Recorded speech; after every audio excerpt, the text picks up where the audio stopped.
Hi, folks. Welcome to another episode of Film Study. This is Ken McKusick, and I'm back to talk about the defense against the Buffalo Bills. This is part 2 of the show.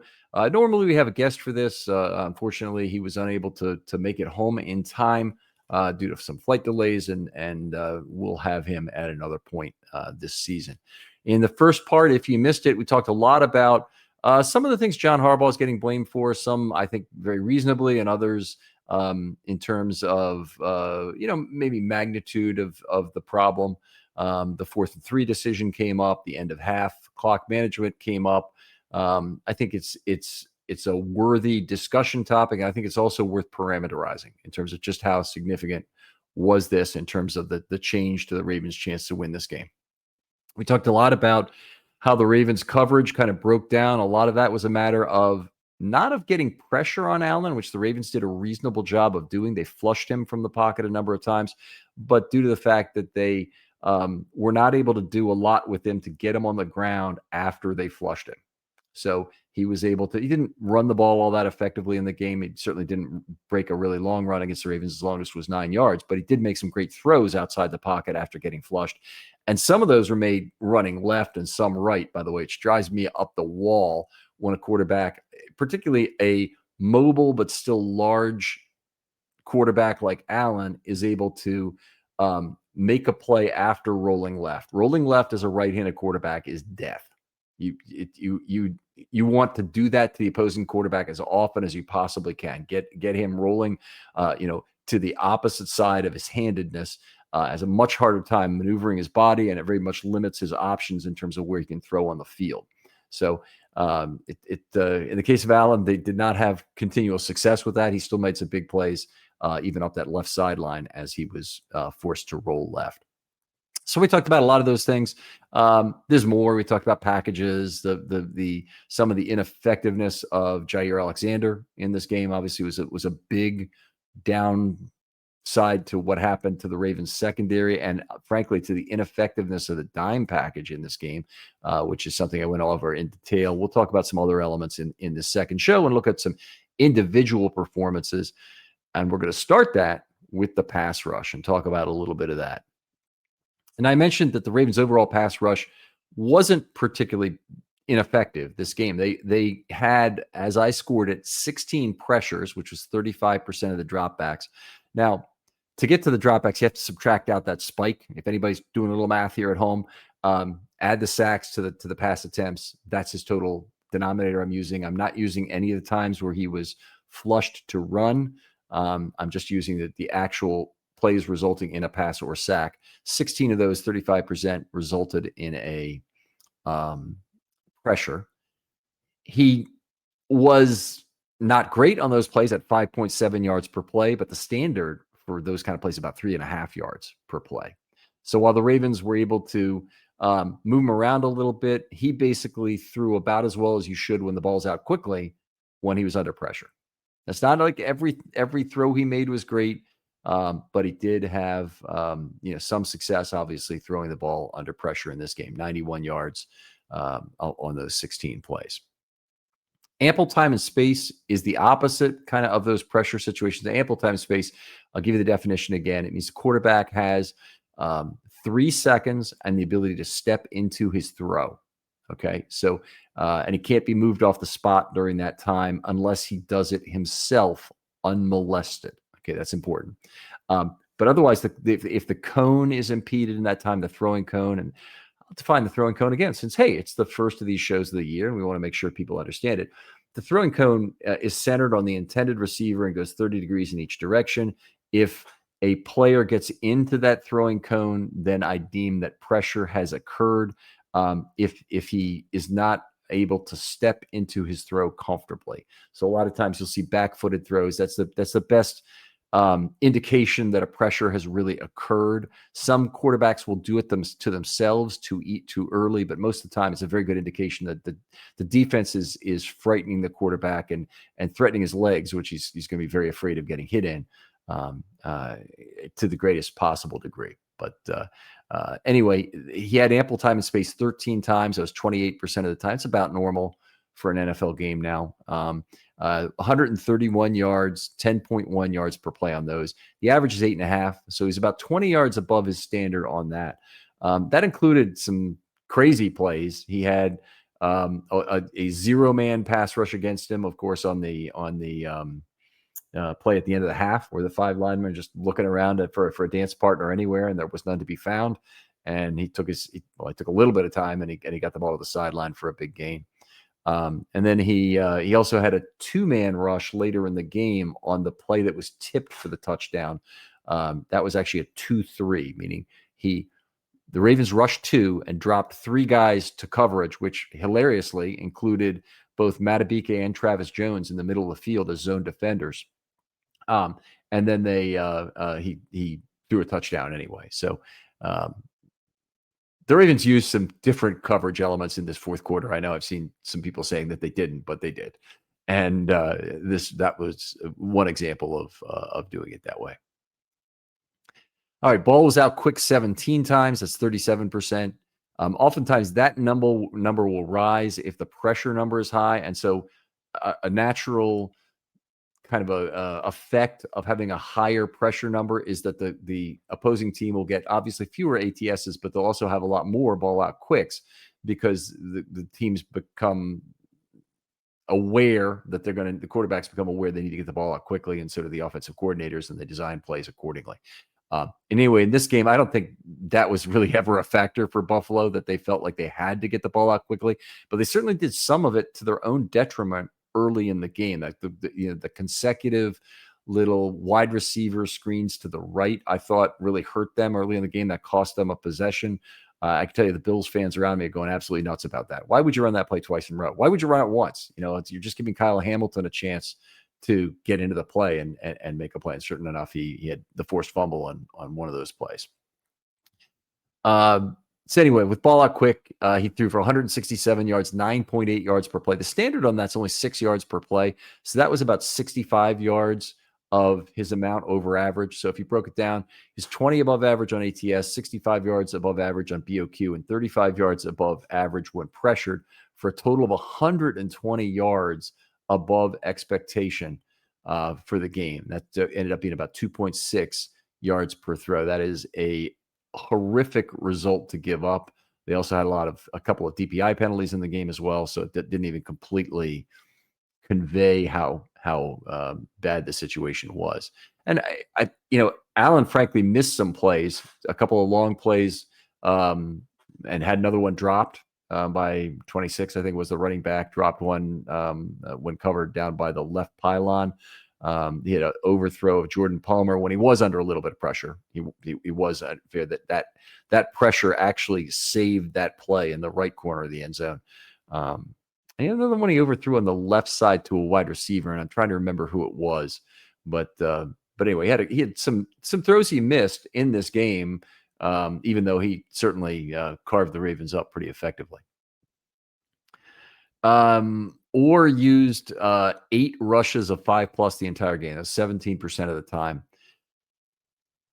There's a story to be told by these numbers, and I'll give you the numbers they go, and I'll tell you how I kind of interpret it, because the simple fact of the matter is Allen is one of the quarterbacks it is very difficult to beat with varied pressure schemes. Okay. And the reason is that he's an extremely good hot reader. And so he'll figure out where you've brought your pressure from and go to that guy. And the Bills are pretty good about knowing when to turn for the football as well. The Bills receivers are and tight ends, and he'll get that ball out and make you pay with a 10-yard play, probably for trying to run some sort of blitz game against him. So anyway, with 3 players rushing the quarterback, they did that 3 times, 3 or fewer. Actually, that included a 0, a 2, and a 3. 32 yards, 10.7 yards per play. That doesn't even get at how bad it was. An end of half field goal was set up with a 22-yard play. The touchdown that kept him in the ball game was a 10-yard play in that group. And then the last one was actually incomplete on a 3-yard 3-man rush. With 4 rushing the quarterback, they gave up 7.2 yards per play. Now, you don't want to give up 7.2 yards per play in a typical game, But Josh Allen was having a good night, and 7.2 yards per play within that scheme does not seem so terrible. They had their only sack there. They didn't get a lot of variance of result that they would want, but they did have some success. 7.2 yards per play is obviously not ideal. And that was 35 of the 46 passes, or almost over 75% that were in that category. They rushed exactly six times, 29 yards, 4.8 yards per play. On the surface, that looks really good. And you say, well, why didn't they just rush more numbers? Because I see the trend here. With 3, it's 10.7. With 4, it's 7.2. And with 5, it's 4.8. Well, with 6, they didn't rush 6 even once, not the whole game. They tried to rush 7 twice in the fourth quarter, including the play right before the play that set up the game-winning field goal, the 25-yard slant to Keon Coleman. But those 2 7-yard rushes ended up being 76 yards of gain. One was a quick out to Cook that went for a 51-yard play that included 2 missed tackles. He was probably going to get the first down, certainly after the first missed tackle anyway, but then he made it into one of the really big plays of the game, getting down to the 2 or 3 yard line after that run. So anyway, that was not good. So you can see that it's really hard to slice and dice to a point where you have any meaningful sample size that would tell you there's a way to rush Allen and be really effective doing it. I think you need to be effective rushing 4. You need to be effective keeping in the pocket. You probably need to spy him. And since you can't really do all those things and maintain coverage the way you'd like to, that you probably have to vary it in some ways in terms of having a different 4 rush, perhaps. And they did precious little of that. They didn't really do a lot of they didn't really have a lot of attempts to use simulated pressure in this game. I'll get to that in a minute, but they really rushed their basic 4 a lot in this game. And honestly, it's kind of a game where nothing worked. Part of the other problem is all these results, or most of these results, were accumulated as the Ravens defense was getting unbelievably tired in the second half, because that's when most of Buffalo's plays were. Buffalo it was 28-28 in plays in the first half. It was 50-22 in the second half. So Buffalo, most of their offensive plays were run in the second half, and they were running it against a defense that had been on the field the whole damn second half and really was not feeling good about it. They didn't have any long drives in that second half. In fact, they didn't have a drive over 4 plays in the second half, to give you an idea, even though they were still scoring some. All right. So I think that takes us through the pass rush stuff. Let's move on. Now we got a few more things to talk about. We got deceptive elements. So let's talk about this a little bit. They had off-ball blitzes. They had 8 during the game. They had 2 doubles. 0.17 per play is 8 divided by 46 pass plays that they had. They weren't successful when they ran any kind of off-ball blitz. They had the Bills had 79 net yards and averaged 9.9 yards per play on those 8 plays. So obviously not what the Ravens wanted there. They stunted on 7 occasions that I counted. That included 1 double. And those plays, they gave up 9.7 yards per play. And in some ways, stunt is just giving a little extra time to get to Allen. I'm not sure that's a terrible thing. Stunts also break down pocket integrity, which was probably the bigger issue here, is that Allen probably has an escape hatch created by the fact that you run a stunt. And oftentimes they go entire games without running more than a couple of stunts. But they're still using a few stunts in this game, not nearly as many as they would use against when they faced DeVito last year at the Meadowlands. They ran all kinds of stunts in that game. If you got a young quarterback, a little bit nervous, using the full array of scheme is really all on the table, and you can make it all work. When you're going against a crafty veteran, it's more difficult to do that. And Allen and Mahomes certainly are in that category. What else do we want to talk about? Simulated pressures, only 2 the whole game. Okay, one of them came on the 10-yard touchdown pass when they dropped 3 to cover from the line of scrimmage. I mentioned this earlier, but that included both of their prize interior defenders, Matabike and Jones. and they dropped to cover. And we didn't have a Michael Pierce moment in this game where the ball just happened to get thrown to him behind another receiver. So anyway, not much in the way of deceptive elements in this game. They really held it down, particularly for 46 plays, to only have 8 blitzes, 7 stunts, and 2 simulated pressures is not very much. So basically, they wanted to run a pretty much their basic 4-man scheme at Allen. That's what they did, and it wasn't terribly successful, but it wasn't as bad as their overall results against the pass. So it was something that you could look at and say, I understand why they did that. Individually, Matabike, I have leading the team with 4.5 pressures. He also, beyond that, had a sack -5. So it was really parts of 6 pressure events that he was in. Van Noy also contributed to 6 pressure events, 5 pressures, plus a late quarterback hit. Now, the late quarterback hit is not technically a pressure, but because you're hitting the quarterback, I mention it with these other pressure events, even though it didn't get to Allen within 3 seconds.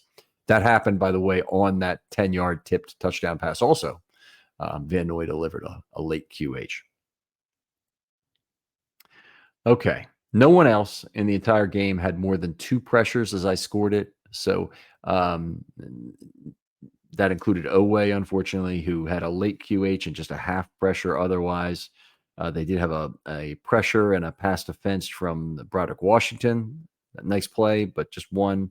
Had 1 pressure scored for Tavius Robinson, 2 pressures for Travis Jones. Those were nice. And one of them phone booth the pocket on Matabike's sack. So a nice assist on that one. And then Aeneas Peebles, he flushed the quarterback at least once. And they also got a pass defensed, which was a nice thing to have when he was effectively double teamed and blocked at the line of scrimmage. The left guard moved over for a help block on the outside linebacker, and he was able to leap up in the air and get his hand on the football. Nice to see a vertically challenged defensive tackle do that. And he and Broderick Washington getting on the board in game 1 with some passive defense, I think bodes well. And one of the things I want to talk about with Aeneas Peebles is his usage in this game, because I thought it was fairly telling in terms of what Orr wants to get out of him for the year. So I'll go through that in a little bit here. Anyway, that really takes care of it. 8 different players had a pressure in the game. So the pass rush, it wasn't what the Ravens hoped for in terms of net success of the plays. But they did get some pressure on Allen. They just didn't finish it, and only had the 1 sack -5 on 16 pressure events. All right. Another thing I want to talk about is takeaways. Now, the Ravens did not have a takeaway in this game. They gave away the ball horrifically on the Derrick Henry fumble, in a way that had a significant component in the cost of losing the football game. But in terms of their own takeaways, they didn't have one. They had kind of 3 shots at one, none of which came to fruition. So I'll just remind you of what these are, even though you might be able to name them yourself if you thought for a moment. They had a chance for the interception by Awuzie on the right sideline that got almost caught, but he could not quite cradle the ball underneath. Not an easy interception, but he could have had it, and he maybe should have had it about 25, 30% of the time. Maybe I'm overstating that slightly, but I'll look at these in terms of fractional takeaways, and I'd say, how many should the Ravens have had? And then they weren't able to convert any, as we know. The Starks failed interception early in the game was a huge play. That ended up being a touchdown drive for the Bills, and they could have gotten off the field right there. The ball was tipped, so it was coming in rotationally a little different. Starks was in the air trying to make a play on it, but the ball was playable. It's definitely a ball that could have been made. It's an easier play to make if he's just running over to the area and not diving, but it was a play that certainly could have been made, and he didn't get it done. Again, 30-35%, maybe slightly higher in that case. I think that interception is a little bit easier, but being tipped always makes it a little more difficult. Kind of went through his hands as he failed to make the play. And then they had the forced fumble by Hamilton. So great drive stop to get the Bills, off the field at that point, and he hammered the guy. Great, strong side of the field play. Well, exactly what we know Kyle Hamilton for is taking away wide receiver screens on one side of the field when he's up close to the line of scrimmage. In this case, he did it from further back. Great play. Love to see him, making plays like he did last night. And he was one of the few Ravens defenders who was truly outstanding for the game. And that forced fumble, unfortunately, found its way to trickle out of bounds. There were several Bills around the area, but there were also a couple of Ravens, and there would have been a chance to recover that ball. It would have created a very short field for the Ravens in that situation. So unfortunate that couldn't have been converted at that point. Ravens might have scored anyway on the ensuing drive, but that's kind of, as John Miller would call that's the fallacy of the predestined play, that you say, well, then, they scored anyway, so why would that matter, kind of thing. Well, game situation is a little different. If you get the ball at the 12-yard line or the 20-yard line or wherever they were at that moment when Hamilton dislodged the football. All right, let's talk about some individual players. And I want to kind of go through a lot of the players on the team, because I think that each of them had, if you were to have a circle where you had to go around, and sometimes they'll do this at management training, but they'll try and get you to say, what is the weakness that I really want to try and address? Or, what's one thing, sometimes you talk about the other person and you say, what's one thing you really like about Ken? What's one thing you really didn't like about Ken, kind of thing. And you're supposed to say thank you for the feedback. And that's something you could do. But anyway, if they had one of these for the Ravens players and they wanted to talk about, which player has to take responsibility for what he did not do well in this game, pretty much everybody would have something to say in this game. That's what I'll go. And I was thinking of doing the show in the format is like, hi, my name's Kyle Hamilton. I'm sorry I missed the tackle at this point. And, that cost the Ravens an extra 4 yards or, whatever it might have been. And he would have the least significant one of any of the Ravens, because he didn't do a lot wrong in this game. I guess he got beat by the tight end for a touchdown, might be his big one that happened. That was the very first touchdown they scored. But anyway, I decided I'm not going to do it that way. It's too soon, and it wouldn't really be funny in that regard. But let's talk about some individual players and how they looked in this game. I'm going to talk about the pairing of Travis Jones and Madubuike to start with. I think the Ravens are obviously leaned on them very heavily in a game like this. So this is a game where they had 78 total defensive snaps that they had to get assigned out, if you want to talk about it that way. And Jones played 53 snaps, Madubuike 52 snaps. That disregards any penalties and all of the kneels and spikes they had. There are 4 of those. So it's a very high total for Jones playing that many. It's a high total for Madubuike, even compared to last year when he was in there a lot. Those guys together were on the field, since they were on the field for a lot of the passing downs, which is where the Ravens had a lot of their troubles in these high leverage passing downs. They averaged 9.1 yards per play allowed when Jones was on the field, 9.4 when Madubuike was on the field. So not great from the look of that perspective. A lot of the problems were actually happening more on the back end. Well, it's not fair. It was happening both places, where the pressure was allowing Allen to drift away from it and still make a throw. But also Alexander was kind of letting him down on the back end and dime a lot. And each of the other guys has things they have to say when their turn in the circle comes around as well. So the defensive backs had a tough night too. But Travis Jones had a great moment early in the game. He had consecutive run stops. The first one was for no gain on 2nd and 1. Then he stopped Cook for a loss of 2 on 3rd and 1, and really took the tush push out of the equation, because that's a place where I think if it goes to 4th and 1, Allen's going to be happy to run the tush push, and the Bills are going to be happy to try it. And he didn't allow for that possibility, and they had to punt on 4th and 3 there. So big series there for Jones. Jones also had a couple pressures. One of them set up Madubuike's sack by phone boothing the pocket. It should be pretty obvious from the verbiage what I'm talking about when he does that, but his pressure was almost directly up the middle and did not provide an easy escape route for Allen, which meant Madubuike could work in off Deion Dawkins. He was actually on the edge on that play. Kind of bench pressed him back into Allen. I thought, by the way, I did not think Deion Dawkins had a good game of pass blocking. I saw PFF had a pretty good pass blocking grade for him, but did not look that way to me. I thought the Ravens had a pretty good time moving him around in this game, and that sack he beat Matabike. He kind of bench pressed him backwards, and then he shed him so at least he could get one arm free to wrap up Allen and take him down for that loss of 5. And that got him off the field at that time, so it was a big play in the game. So Travis Jones contributed to a couple of drive-ending plays there. Matabike had the big pressure total. I talked about that early, so we don't have to go over that again. Very important to have Travis Matabike, to have both of them get off to a great start, but to have Nnamdi Matabike get off to such a good start because he did not have a great year last year. The 6.5 sacks is good for an interior pass defender, don't get me wrong, but he's making a lot of money, and the real problem was he had 4 roughing the passer fouls. So he needs to avoid that and also pick up some sacks. And it's nice to see him get back on the board, get a lot of pressures in one game. He took advantage of a very below average right guard in this game, as well as Deion Dawkins on the sack. But Osiris Torrance is their right guard. He's probably their worst offensive lineman. And he got pretty well sock puppeted by Matabike in this game in terms of giving up a lot of pressure. So he was one of the Ravens' really standout players in the games. Jones played well too, but I thought Matabike played better. Aeneas Peebles, we need to take a moment talking about him because obviously a rookie playing, and we all have an interest in how are they going to play Aeneas Peebles? So the first thing was they activated him.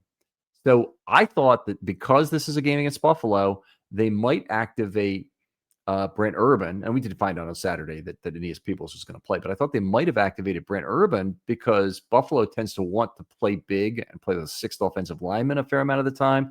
They like multiple tight end sets, and they're a team that certainly could try and push the Ravens around on defense. The first thing you can do is you can't possibly try and go into a game like this with only 4 defensive linemen. So they didn't do that.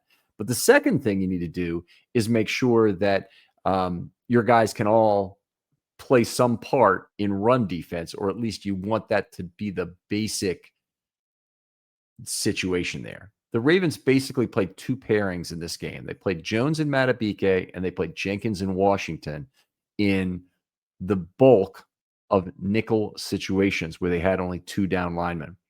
Peebles only ended up playing 12 snaps in the game as primarily a pass rush specialist. Now, he came in, there were 6 runs and 6 passes on his play. So it's not like he didn't play any early downs, and it's not like Allen didn't leave the pocket running a couple of times when he was in there.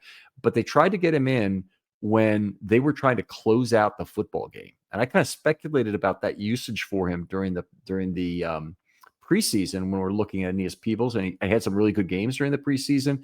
And I thought, there's a guy who's very slippery as a pass rusher, and he's a guy that doesn't have an obvious usage on this Ravens team. He's not an obvious 3-tech, and in fact, they used Washington more. Washington actually was also in the base package too, so he had a fairly significant amount of usage and ended up playing 30 snaps.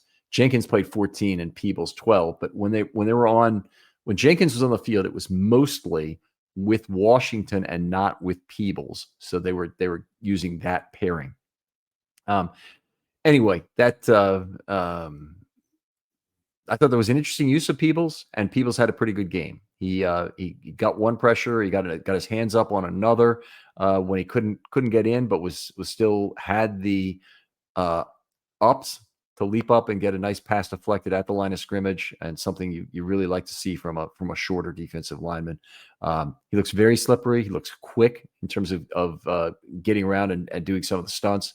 So I'm optimistic about what Aeneas Peebles can do for the Ravens this year, and I think it is probably a pretty good usage for him to have him in a closeout role, and hopefully.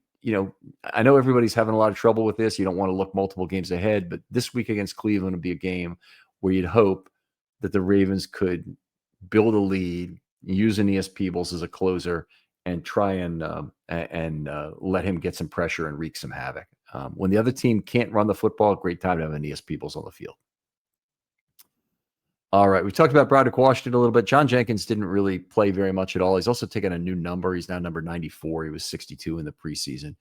He wasn't terrible when he was in there. The team was fairly effective, run and pass, but it's a very small sample size. I wouldn't look at that and say that he was the reason why they were successful in those situations. He was okay though. He didn't hurt the Ravens, I don't think.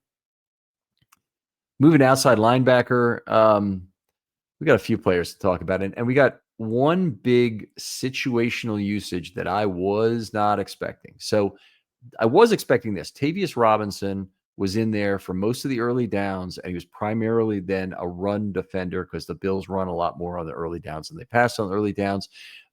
He played 41 total snaps. That was the second most of the outside linebackers. 25 of those were against the run. The other 16 were against the pass. And he was fairly successful. When he was on the field, the Bills didn't do a whole lot. Tavius himself had an up and down night, I would say. He did have some successful tackles that were defensive wins. He also got pushed out of a couple of run plays. So one of the things we chart when we go through this, Maureen and I, every run play for 6 or more yards, we try and map out what the blocks were so that we know who has negative notes on longer run plays that typically are defensive wins if you go for 6 yards. So he certainly had some of that, but he also had some nice positive plays where he was in on tackles for short yardage. I really like him. I like what he's become. He's had one of the most solid amount of growth from year 1 to year 2. He played a lot of snaps, much more than expected as a rookie. He played a lot better in his second year, and his peripheral stats, they're not even peripheral. His missed tackle rate was low. He had a good percentage of pressures for relative to his down and distance situation. I mean, if you factor in his pass rush productivity for how difficult his pass rush situations were, you get a better feeling about how effective he was as a pass rusher. He was there on early downs primarily in this game as well. The Ravens only gave up 4.3 yards while he was in the game. Again, it's probably too small a sample size, even with 41 snaps, to get excited about it yet. But if the season rolls on and we still that there's a dramatic difference between Robinson and what's happening on third down primarily, it's time to be very worried about the Ravens defense. It's time to be very worried if that ends up being true for a long period of time. Moving on to the guy at the other end of the spectrum, Adafio, I didn't feel like had a good game. And part of it was he was on the field on the higher leverage downs, but he was part of the problem. He wasn't getting a lot of pressure in this game. He did, I believe, draw a holding penalty, which was nice. And I think they called it incorrectly. I'm going to go back to the place I have this marked on my sheet. Yeah, they had an offensive holding that was called. It was called against Spencer Brown, but it looked to me as if they really intended it to be Deion Dawkins holding on Owe. And Owe was waving his arms like crazy, asking for the flag, and it didn't look like Spencer Brown held it all. So I think they just got the call wrong. They'll probably change that, and if you see it in the coming weeks, it'll be a penalty that's been moved over to Deion Dawkins. And again, that was just another reason why I didn't think Deion Dawkins had the best game, but he did hold Owe there. The other holding call drawn was by Mike Green. So we'll get to him in just a second. I don't want to shortchange the Owe thing. Here's the specialist role that Owe played. Owe was in for 36 total snaps, and 35 of them were designed as passes. It did end up that 4 of them were run plays by Allen, but 35 of 36 were pass plays. That's basically using Owe as a situational pass rusher exclusively. That is a big change. Owe came to this team as a rookie with a reputation as being a great run defender, being a guy who had all the athleticism you would need to play Sam. They didn't really use him in that role in this game. They didn't do what I would consider to be one of the obvious choices to have Owe on one side and Tavius Robinson on the other.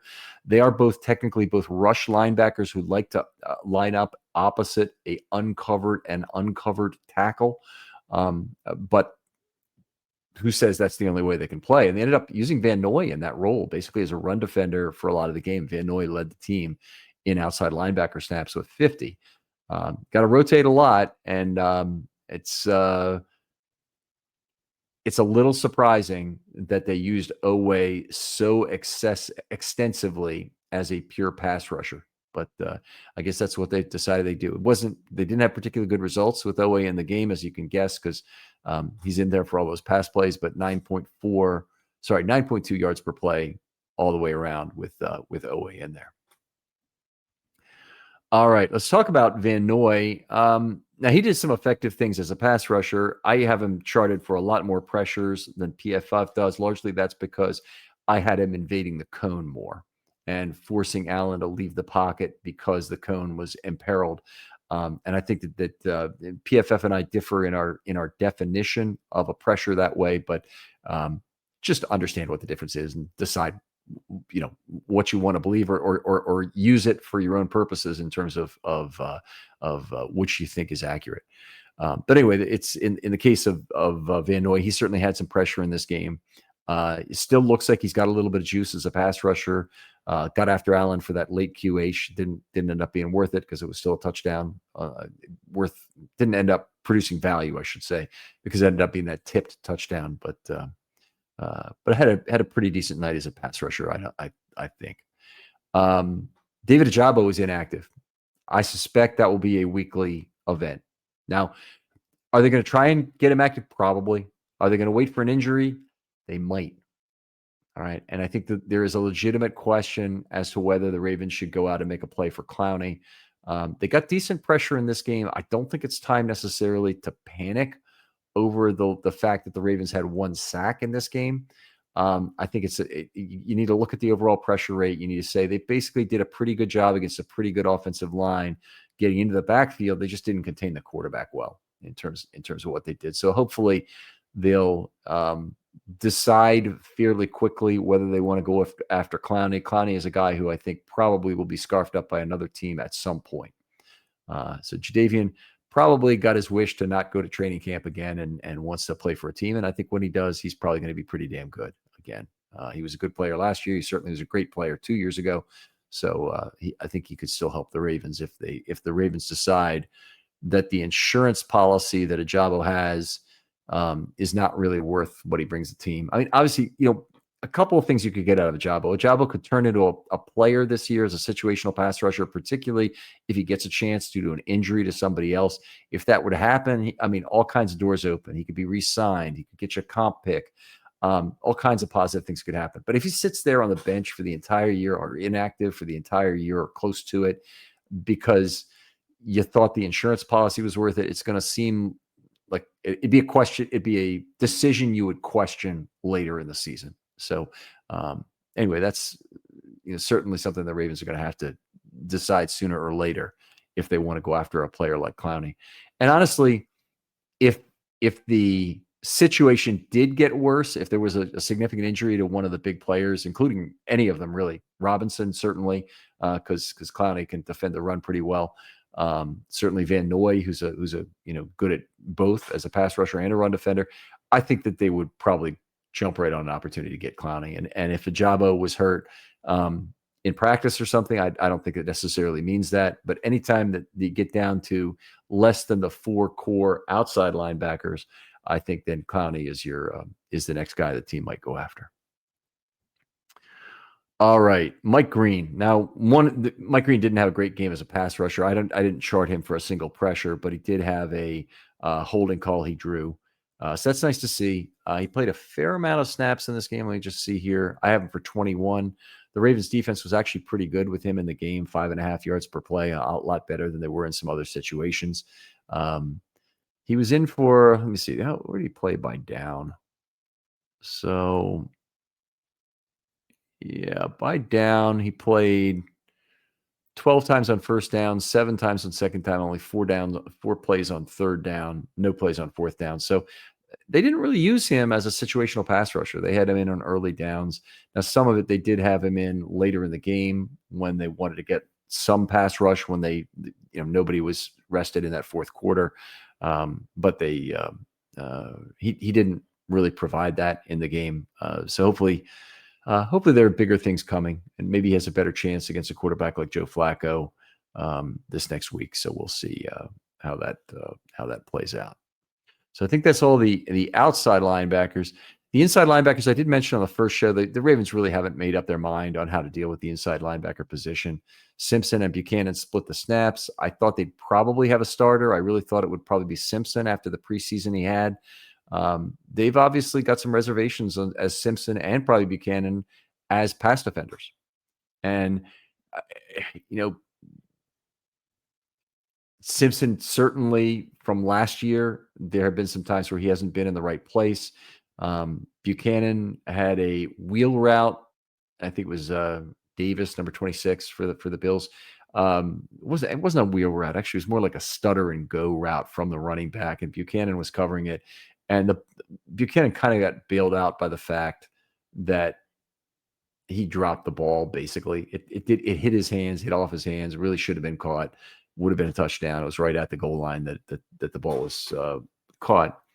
And I don't think that the Ravens will look favorably at that for Buchanan. I think that'll be a teaching moment. Coach him up on how he's got to position himself. Bill, he was about as close as you could expect an inside linebacker to be under those circumstances, but I think they're expecting a fair amount from Buchanan as a coverage linebacker, given what he was able to accomplish at Cal. So, probably one of the reasons they liked him over Simpson. The other way that he's a two-way backup for those two inside linebacker positions. Don't have too much to say about Simpson other than the lack of decision to do it. Both of them are coming off the field, by the way, for the Dimebacks, and I mentioned that really did not work out this week. Maybe the Ravens will try the four-corner dime again, as they did against Buffalo. Maybe they'll go to a safety there next week. So that might mean Hamilton moves up, Kane goes to the back end. Maybe they activate Lowry. He goes to the back end. Hamilton moves up. They got a lot of different ways they could do it. Could be that Hamilton's injury. They decide, now we're going to keep him on the back end. We can't afford, much as we would love to have him close to the line of scrimmage, we can't afford to lose him. And he's got that finger problem right now that could get worse suddenly if he takes another hit there. We'll just rather have him in coverage. It's interesting.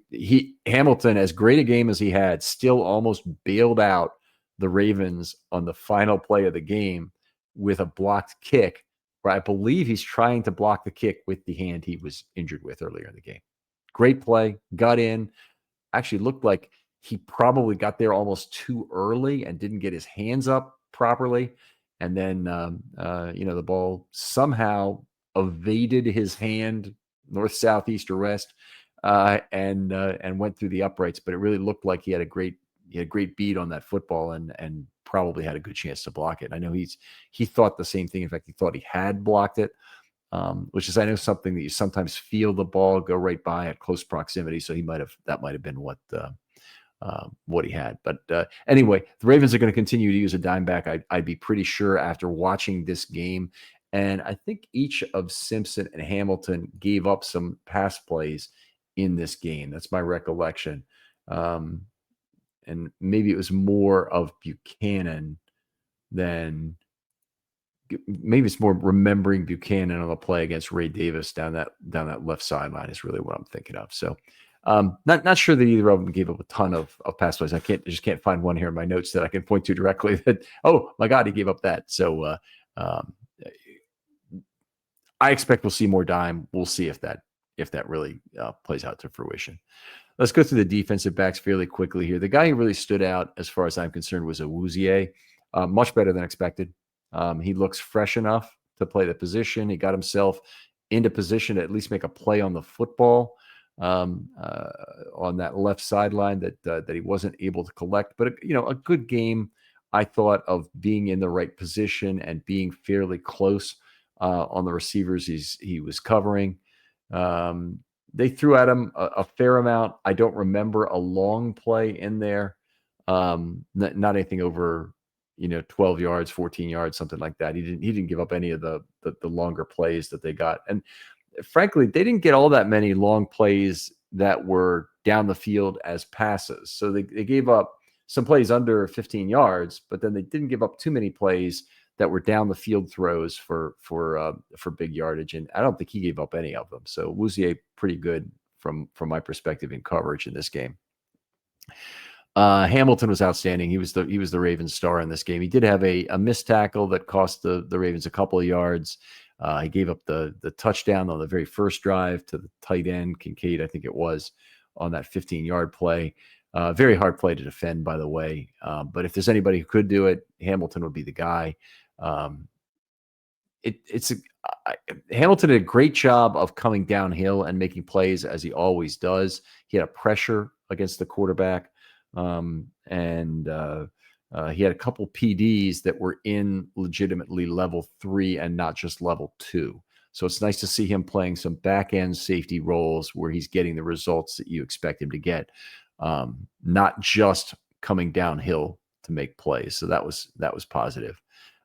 Did a really good job of, I think, getting to the absolute limit on the amount of contact he can make with an opposing player before a flag comes out in one of the cases at least. But he had 2 good PDs that fill into that category, and the forced fumble was a real thing of beauty coming downhill and making that play.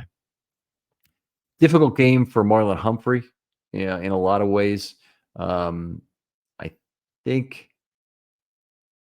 Oh, what did he give up in terms of plays? The big one he gave up was the play on the sideline to end the half, where Kincaid caught the ball going out of bounds, and Humphrey was there but couldn't seem to get to the catch point to make a play on it. I guess the other thing he could have forklifted Kincaid out of bounds. Obviously, Kincaid's a big man, so that would have been a tall order there. But Humphrey needed to make a play on that football, and he was not helped out by the fact the Ravens rushed 0 on the play. I don't doubt that Marlon Humphrey is still a good football player here. We've seen some great things from him in camp, but we've got to prepare ourselves for the fact that Humphrey's getting old, and probably, frankly, prepare for the fact that he'll have to move to safety at some point. So hopefully this is a good year for him at slot, and he can play a little bit better, frankly, than he did against the Bills. As soon as he came in, played 3 snaps. Nothing really to say about that. 2 of them were as a replacement for Hamilton. One is as a 7th defensive back on the last play of the half where the 22-yard play occurred. So nothing really to say about him. Malachi Starks, his first game as a Raven, I thought went very well. And he had the dropped interception, I'll call it. It wasn't a super easy interception, but he was in position to make it. He certainly, a certain percentage of the time, he should have that ball, probably under 50%, but probably at least 30%. He should be making that play. And it's unfortunate that this is a game where he dropped it. It's a decent number of tackles in the game. I don't remember him missing a tackle in this game, which is nice. In fact, I'm looking here. PFF does not have him for a missed tackle, so that's something. So anyway, good game for Starks. Hopefully we notice him more in brackets on coverage. That's what I really want to see from him more as a pure free safety. I will say this: he played just about every snap. He came out on a goal line snap. I believe he played all but one. Yeah. And he was forced into a pretty much free safety only role. I'm trying to remember if he even rushed the passer once. He might have, but he was it did a good job in that pure free safety role. TJ Tampa did not see the field. He was active. Wiggins didn't have the greatest game himself. I wouldn't say they went after him, but they did beat him a few times, and he certainly gave up some big plays. He also had a big pass interference call that was converted a 3rd and 3. If he instead makes that play, obviously Ravens probably get off the field in that situation. So that was unfortunate. I expect big things from Wiggins. One of the things that looked really good about the way he played, and this is just a stylistic thing, and it's a anecdotal thing, you might consider it, but I thought he did a good job defending back shoulder plays that were aimed at Keon Coleman. And meaning he was back in the picture on some of those plays. Some of those plays had to be thrown out of bounds. At least one had to be thrown out of bounds, let's put it that way. And I thought he just was positioned well for that. So he's a great matchup for a possession receiver like that. And in the end, of course, on one of the very big plays of the game, it ended up being Alexander matched up against Coleman, which is probably less of a great matchup there. Obviously, the guy with the outstanding speed, who doesn't have to be concerned about his makeup speed at all. That's really who Wiggins is, and as a guy, I always want to call him Alan Wiggins, but that's who Nate Wiggins is, and is a guy who can help you there. Anyway, that pretty much takes us through the Ravens defenders. in terms of what they did in this game and what I think their play states for how Orr wants to use them this year. So we'll end it a little early here today. I know normally I go for about 2 hours, then some commercials get lopped in, but hopefully it'll be just under 2 hours, maybe even with commercials between these two episodes. Hopefully you'll listen to both of them. If you didn't listen to part one, please go back and give that a try. Appreciate all you folks and what you do for the show. The support for it has been outstanding, and I'll just ask you to continue to tell one person about it if they want to watch on YouTube. And they, even though I don't do video over there, please send them there if they're more comfortable with that format. If they'd rather do audio, they can come here for it. If you do go to video, you don't have to listen to ads on YouTube. So that is I believe that's true anyway. So that might be a way to try it out. If you're in your car, you kind of don't have a lot of choices. You have to do it pretty much by the normal audio, and that's cool too. You're helping out the show by listening to a little bit of advertising, even if you do it on fast forward. I won't tell anybody. Thanks again for listening. We'll talk to you next time on Film Study.